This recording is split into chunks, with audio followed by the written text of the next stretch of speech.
years ago, the community designated day school as a key communal priority and started saying a day school education is the gold standard of Jewish education and helps enliven the Jewish identity of kids going forward.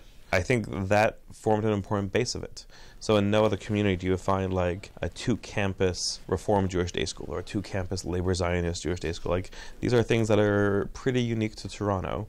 And that strengthened our community. Yeah, if they're from Toronto, you'll find a lot of like, my parents went to school and now I'm in the school. I think we're actually just starting to see that.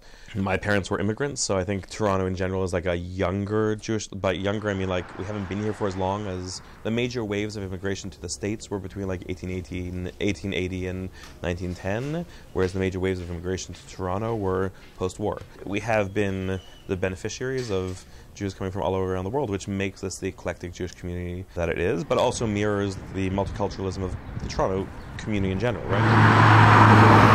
We had double-digit growth in the Toronto Jewish community for decades, like every time there was a census. Now in the last census, so between 2001 and 2011, our community only grew by 4.5%, which still for like North American standards, that's growth. We support 14 Jewish day schools.